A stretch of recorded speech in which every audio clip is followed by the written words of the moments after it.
Thanks for joining us. I'm Sam Shocker. A red flag warning is in effect right now, and one is expected again tomorrow. And Xcel Energy is now warning northern Coloradans their power could be shut off once again because of the wildfire risk. The shutoff could be in Larimer and Weld counties, including part of Fort Collins, starting at 8 tomorrow morning. But the utility will make a definitive decision later today. Of course, we will keep you posted. Xcel just started doing these shutoffs in the last few months, but the last one in December left several people and businesses without power for as long as 3 days. And many customers say they got conflicting info about when their power would return. Let's get more details on that high wind forecast from meteorologist Corey Reppenhagen. Corey, what do you see in your forecast? The winds just continue to increase as we go through the day. There will be a point tomorrow afternoon, probably right after the noon news, where we could see those 60+ mile per hour wind gusts. So perhaps that is what Xcel is concerned about. Not as big as that December storm, but perhaps they've lowered their thresholds just a little bit. We'll have to keep on Xcel to see what their thought process is there. You can see the camera out here in Colorado State University shooting past Canvas Stadium here, shaking a little bit. You can see those winds are certainly gusting up there, and they will be stronger tomorrow. We do have fire weather warnings all across the Northeast Plains and the Front Range for today, and then the winds will increase tomorrow. We'll add a high wind warning to the Eastern Plains to go with the fire weather warning. So the wind will be a problem for us not only today, but especially tomorrow. These are the current wind gusts that we're seeing across the area. We just had a 60 mile per hour wind gust in Arvada, so they're already exceeding thresholds in some spots today. We have mainly 20 to 30 mile per hour gusts across the Front Range in the metro area up to the north. Fort Collins gusting to 24, Greeley gusting to 24. So the winds are certainly strong today, and the chances will be even greater tomorrow to see those stronger wind gusts. Here's the next 3 days right here in Denver, North Denver, where the National Western Stock Show is ongoing. Today we're going to be pretty decent, but watch the temperatures drop tomorrow. This will be more classic stock show weather here. Cold temperatures in the 30s for wind chills tomorrow. I'll have more details on that coming up in just a few minutes. All right, Corey, looking forward to it. This is Colorado Governor Jared Polis's last year in office, and right now he's giving his last State of the State address at the state capitol.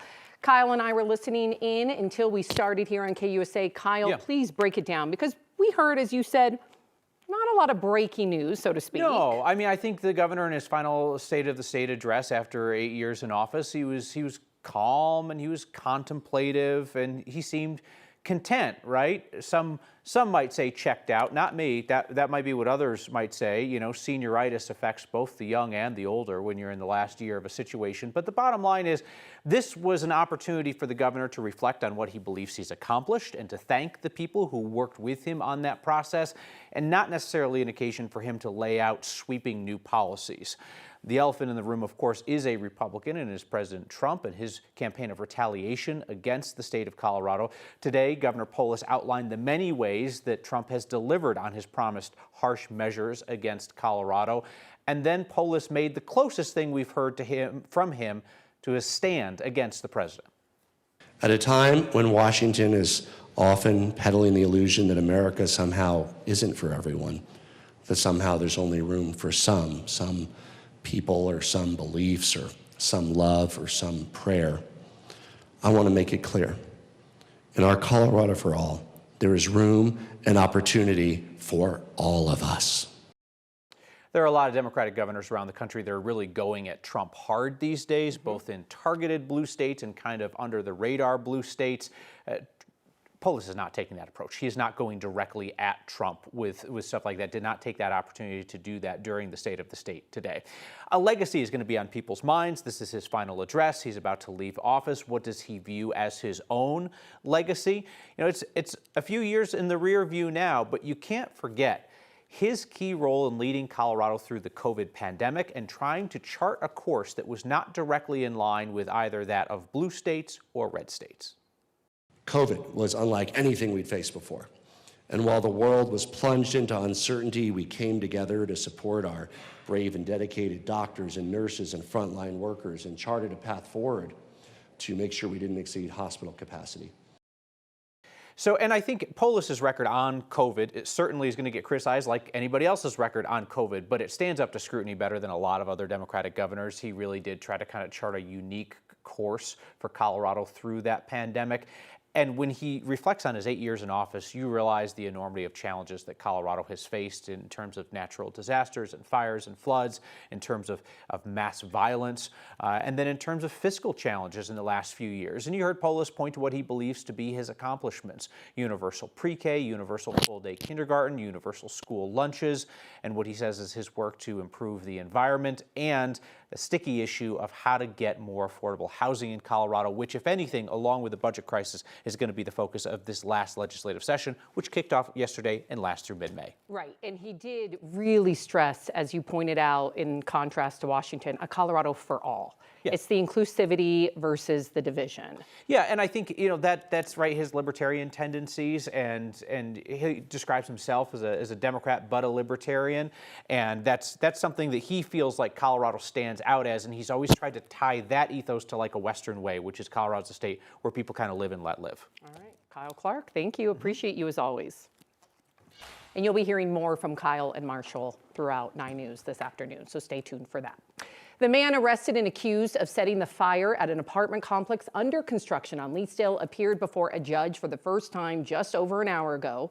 Investigators say Tony Becerra of Aurora was seen on video going into the Harker Heights apartment complex around 6:30 p.m. on January 2nd. Authorities say he left 4 minutes later, then just 3 minutes after that came the fire and the smoke. But about an hour before that, security cameras showed him going to a gas station, filling something up inside of a bag at a gas pump. Surveillance cameras also helped track his other movements that night. Right now, 5 people are out of their home after a fire broke out in their basement. Aurora fire officials believe an electrical issue sparked the fire around 10 last night near East Dartmouth Avenue and South Chambers Road. Luckily, 2 adults and 3 kids all made it out safely and no one was hurt. Fire officials remind everyone to avoid overloading outlets, always replace damaged cords, and pay attention to things like warm outlets or flickering lights. As protesting continues in Minneapolis after Colorado native Renee Good's killing last week, President Trump is threatening to invoke the Insurrection Act and send in National Guard troops. The protesting intensified last night after a federal officer shot and hurt a man earlier in the day. But that man had attacked the officer with a shovel and a broom handle. The city and state of Minnesota have sued to get ICE agents out, but a judge just said no to a temporary injunction to stop the action. Federal prosecutors are charging 20 people, including 15 former college basketball players, for what they call a scheme to fix NCAA and Chinese Basketball Association games. Those 15 former players were on the court for Division I schools as recently as last year. The other 5 defendants were described by authorities as fixers in the 70-page indictment. Authorities say the fixers recruited the college basketball players with, quote, bribe payments, usually ranging from $10,000 to $30,000 per game.